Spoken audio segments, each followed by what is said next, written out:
La presentazione della petizione sul caso di Nadia Orlando rappresenta un momento di partecipazione e di sensibilizzazione della comunità regionale. 16.700 firme a supporto significano quanto il caso sia stato sentito e partecipato appunto dalle comunità, non solo quelle direttamente, drammaticamente interessate, la comunità di Dignano, ma dell'intera comunità regionale. In questo senso quindi raccogliamo la petizione come Consiglio regionale, ne diamo il seguito dovuto,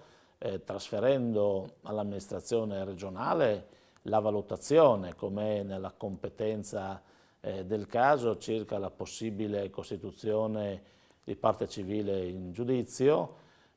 ma soprattutto segnalando questo movimento popolare, questa partecipazione popolare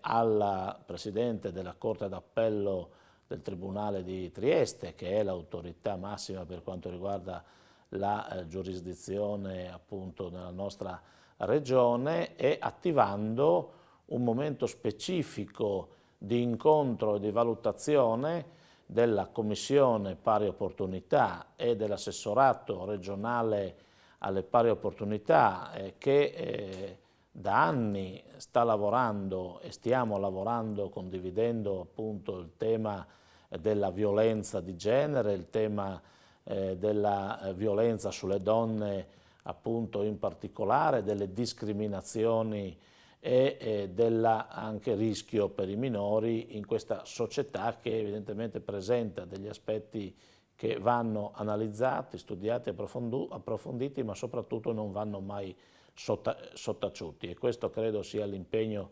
principale che noi ci vogliamo porre. Sicuramente questo crimine è un crimine efferato, le valutazioni dell'autorità giudiziaria circa aver accordato o meno dei benefici rispetto a quello che magari l'opinione pubblica e tutti noi potevamo anche attenderci, evidentemente nell'autonomia e nella sfera di valutazione dell'autorità stessa. Credo che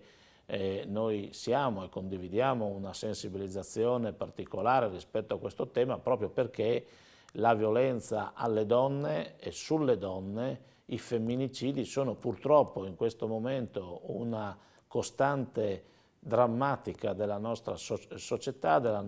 nostro vivere quotidiano, e quindi l'impegno in tal senso sarà un impegno massimo verso tutte le istituzioni, con un rapporto ovviamente di istituzione verso istituzione, quindi con quello che deve essere un'azione coerente che si sviluppa all'interno del dibattito negli organi che sono preposti e che stanno appunto già lavorando, come ho avuto anche modo di affermare ai presentatori della petizione. Vorremmo anche sentirli, vorremmo anche incontrarli, vorremmo anche mettere in atto tutte le azioni,